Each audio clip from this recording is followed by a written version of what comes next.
नमस्कार। बीए प्रथम वर्ष के विद्यार्थियों के लिए हमारा आज का विषय है रस खान का काव्य रस की खान क्यों कहलाता है। इससे पूर्व में भक्तिकाल के जो वीडियो हमने देखे थे या उसके बारे में जब अध्ययन किया था तो उसके अंतर्गत भक्तिकाल को सगुण तथा निर्गुण के आधार पर जिन दो भागों में विभक्त किया गया है उसी सगुण शाखा को पुनः कृष्ण भक्ति शाखा तथा राम भक्ति शाखा में उप विभाजन किया गया है। उसी कृष्ण भक्ति शाखा के अंतर्गत रस खान का महत्वपूर्ण स्थान है या वही कृष्ण भक्ति शाखा की प्रवृत्ति के अंतर्गत रस खान जी आते हैं। रस खान का काव्य हिंदी साहित्य के कृष्ण भक्ति काव्य धारा में अपना महत्वपूर्ण स्थान रखता है, क्योंकि रस खान ने श्री कृष्ण जी की बाल लीला, माधुर्य लीला तथा श्रृंगार रस का जो वर्णन किया है वह अपने आप में अनुपम है या अप्रतिम है। कृष्ण भक्त कवि रस खान का मूल नाम सैयद इब्राहिम तथा वे शाही खानदान से संबंधित थे। उनका जन्म 1548 ईस्वी में अनुमानित माना जाता है। ये दिल्ली के आसपास रहने वाले थे। बाद में ब्रज में चले आए और फिर जीवन पर्यंत यहीं रहे। रस खान के लिए जो सर्वाधिक महत्वपूर्ण बात है या जो इनकी सर्वाधिक महत्वपूर्ण विशेषता है वह यही है कि ये मुसलमान होते हुए भी कृष्ण भक्त कवि थे। श्री रामचरितमानस का पाठ सुनकर इनके मन में काव्य रचना की प्रेरणा उत्पन्न हुई। इनकी भगवत भक्ति को देखकर वल्लभाचार्य के सुपुत्र गोसाई विठलनाथ ने इन्हें अपना शिष्य बना लिया। कवि रस खान कृष्ण की भक्ति में अत्यधिक तल्लीन हो गए थे। इन्होंने अपनी काव्य रचनाओं में भी वही कहा है कि वो श्री कृष्ण जी का सानिध्य ही प्राप्त करना चाहते हैं। वे अगले जन्म में भी ब्रजभूमि को त्यागना नहीं चाहते, भले ही पशु, पक्षी, पत्थर आदि के रूप में ही इनको जन्म क्यों ना मिले। इनका निधन 1628 ईस्वी के आसपास माना जाता है। रस खान की कविता का मूल भाव कृष्ण की भक्ति ही मानी जाती है, अर्थात इन्होंने कृष्ण की भक्ति को ही अपने पदों में उतारा है। कृष्ण प्रेम में आकृष्ट होकर वे ब्रजभूमि में बस गए थे। उनकी कविता में प्रेम, भक्ति, श्रृंगार और सौंदर्य का अनुपम चित्रण हमें दिखाई देता है। इस प्रकार श्री कृष्ण जी के जो अनन्य उपासक सहृदय भक्त कवि थे रस खान, वो काव्य की दृष्टि से या काव्य सौंदर्य की दृष्टि से कृष्ण भक्ति शाखा के कवियों में अपना महत्वपूर्ण स्थान रखते हैं। सुजान रस खान, प्रेम वाटिका और अष्टयाम इनके प्रमाणिक ग्रंथ माने जाते हैं। इन ग्रंथों के आधार पर रस खान की भक्ति और कविता का परिचय हमें मिलता है। एक भक्त हृदय की प्रेम माधुरी इनमें कूट कूट कर भरी हुई थी। इनकी जो कविता है वह पूर्ण रूप से मनोहारी बन पड़ी है। इन्हीं के लिए मुसलमान होते हुए भी रस खान ने जो कृष्ण भक्ति काव्य लिखा है उसी के लिए भारतेंदु हरिश्चंद्र ने इन्हें कहा भी है, इन मुसलमान हरिजनन पर कोटिन हिंदू वारी।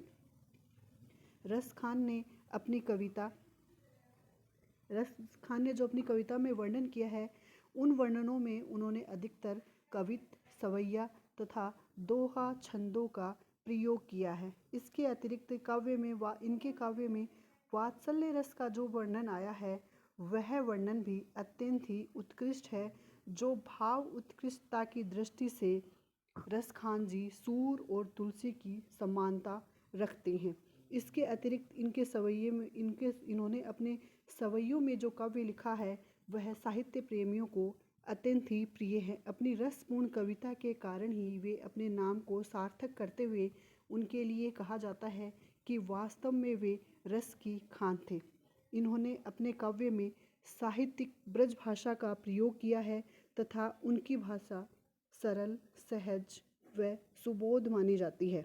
उसमें आडंबर विहीनता है, अलंकारों का सहज प्रयोग हुआ है तथा उसी के साथ अलंकारों की सहजता का जो वर्णन उनके काव्य में हुआ है उसी से उनका काव्य और अधिक श्रेष्ठ बन गया है। अपने शब्दों के माध्यम से ऐसे गतिशील चित्र इन्होंने अंकित किए हैं जिससे भाषा में चित्रोपमता का गुण आ गया है। रस खान ने अपनी कविताओं में सवैया तथा दोहो छंदों का जो प्रयोग किया है वह अपने आप में अद्वितीय है। इसी प्रकार भक्ति और श्रृंगार दोनों प्रधान रस इनकी कविता में हमें मिलते हैं। रस खान कृष्ण भक्त कवि हैं और वे श्री कृष्ण के सगुण और निर्गुण दोनों रूपों का ही वर्णन करते हैं। रस खान के काव्य में हिंदू मुस्लिम समन्वय का प्रयास भी हमें दिखाई देता है। आज के समाज में प्रचलित विकृतियों, धार्मिक अंधानुकरण, कट्टरता आदि सभी पर स्थान स्थान पर अपने काव्य के माध्यम से वे हमें प्रहार करते हुए दिखाई देते हैं। इस प्रकार हम कह सकते हैं कि उनकी काव्य की मुख्य प्रवृत्तियों में श्रृंगार रस की उच्चता, भक्ति का अनन्य भाव, सांप्रदायिक सौहार्द आदि रस खान के काव्य की मुख्य विषय वस्तु है। अतः भाव पक्ष तथा कला पक्ष दोनों की श्रेष्ठता के कारण रस खान के काव्य को रस की खान कहा जा सकता है, क्योंकि रस खान के काव्य में जिन गुणों का, जिस भाषा का, जिन अलंकारों का या काव्य सौंदर्य का वर्ण प्रयोग हुआ है, उसमें माधुर्य और प्रसाद गुण बहुतायत दिखाई देता है। दोहा छंदों के अतिरिक्त सवैया इनका प्रिय छंद रहा है।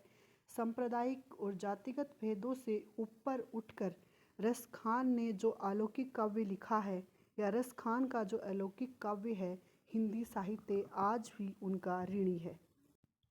इस प्रकार रस खान की कविता में एक भावुक भक्त की भावनाएं हैं, उनमें गंभीरता विद्यमान है।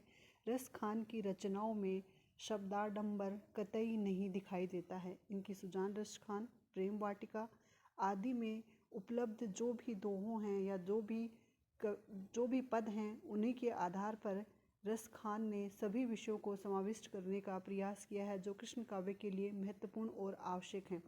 अतः इनकी प्रेम वाटिका अत्यंत सरस दोहों से परिपूर्ण रचना मानी जाती है। इसके अतिरिक्त इनकी जो अन्य रचनाएं हैं, सुजान रस खान तथा राग रत्नाकर के प्रेम में भी चातक की सी अनन्यता परिलक्षित होती है, जो कि सुजान रस खान को श्री कृष्ण का अनन्य भक्त सिद्ध करती है।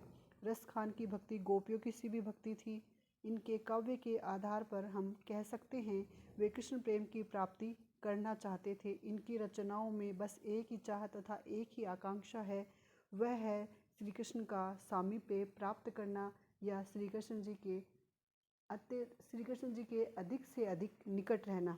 रस खान के काव्य का वर्ण विषय है कृष्ण प्रेम, जिसमें आत्मनिवेदन और कृष्ण प्रेम का मुख्य विषय इनकी कविताओं में दिखाई देता है। जो माधुर्य भक्ति के तीन जो प्रमुख अंग हैं, रूप वर्णन, विरह वर्णन तथा पूर्णतया आत्मसमर्पण, उसी के अंतर्गत इन्होंने कृष्ण प्रेम भक्ति का वर्णन अपनी रचनाओं में किया है। रस खान के काव्य में यह तीनों ही माधुर्य भक्ति के अंग पाए जाते हैं। जिस प्रकार रस खान ने कृष्ण के रूप सौंदर्य का वर्णन किया है, उसी प्रकार राधा के सौंदर्य का भी इन्होंने विस्तार से वर्णन किया है। रस खान के काव्य में जो भी वर्णन आया है, उसमें संयोग श्रृंगार का वर्णन हो या विरह वर्णन हो, सभी का वर्णन उन्होंने अपने काव्य में पूर्ण मनोयोग के साथ किया है। इसके अतिरिक्त रस खान ने अपने आराध्य के प्रति पूर्ण आत्मसमर्पण, विश्वास एवं अनुराग भी अपनी कविताओं के माध्यम से, अपनी रचनाओं के माध्यम से परिलक्षित किया है। इनका जो प्रेम है, आत्मसमर्पण है, अनुराग है, वह अन्य कृष्ण भक्तों की भांति हृदय संकीर्ण नहीं है। अतः रस खान ने श्रृंगार रस के दोनों पक्षों, संयोग श्रृंगार एवं वियोग श्रृंगार का वर्णन अपनी कविताओं में किया है। संयोग श्रृंगार में रस खान ने राधा एवं कृष्ण के रूप, मिलन तथा कैली क्रीड़ाओं का अत्यंत ही सरस और मोहक वर्णन किया है, तो वहीं रस खान ने वियोग का वर्णन भी अपेक्षाकृत प्रभावशाली रूप में ही किया है। रस खान सच्चे हृदय से भक्त थे। भक्तिकालीन कवियों की भांति इन्होंने भक्ति का जो वर्णन किया है श्री कृष्ण के प्रति, वह उन्हें एक महान कृष्ण भक्त कवि सिद्ध करती है। इसलिए इनकी कृतियों में आद्योपांत कृष्ण भक्ति की धारा प्रवाहित होती हुई दिखाई देती है। इनकी भक्ति साधना में वे सभी विशेषताएं मिलती हैं जो वैष्णव भक्ति के लिए अनिवार्य हैं। रस खान की कविताओं में हमें ऐसी स्वाभाविकता तथा सरसता मिलती है जिसके रस का आस्वादन करने के लिए पांडित्य की नहीं, वर्ण सहृदयता की आवश्यकता है। इनके काव्य में हृदय के निश्चल भावों का तीव्र वेग मिलता है, इसलिए वह हमें प्रभावित करते हैं। रस खान के काव्य में उस समय की काव्य प्रवृत्तियों तथा अनुभूति विधानों का परिचय तो दिखाई ही देता है, उसी के साथ वैसे ही काव्य की श्रेष्ठता भी हमें दिखाई देती है। मुसलमान होते हुए भी इन्होंने अत्यंत सरस भाषा में अपनी काव्य सृष्टि की है। रस खान के साहित्यिक महत्व का आधार यह भी है कि इन्होंने सहज, सरल, ब्रज भाषा में अपने हृदय की मार्मिक अनुभूतियों का ऐसा मनमोहक वर्णन किया है कि उन अनुभूतियों की निश्चलता एवं सहजता मन को मुग्ध कर लेती है। रसखान की कविता में प्रेम की इतनी गहनता एवं सरस व्यंजना हुई है कि आचार्य रामकृष्ण शुक्ल के अनुसार जन साधारण इनके प्रेम या श्रृंगार संबंधी कवित सवैयों को ही रसखान कहने लगे थे। अंत में हम कह सकते हैं कि रसखान की जो रचनाएं हैं या रसखान की जो काव्य शैलियाँ हैं, उसके अतिरिक्त इन्होंने जो भक्ति भावना प्रदर्शित की है, वह भक्ति भावना इन्हें एक सफल कवि सिद्ध करने में साबित हुई है। और साथ ही में कृष्ण भक्त कवियों का पथ प्रदर्शन के रूप में रसखान सामने आते हैं। इसलिए रसखान संत साहित्य जगत में आज भी अपने कोमल कान एवं भक्तिपूर्ण रचनाओं के कारण याद किए जाते हैं तथा याद किए जाते रहेंगे।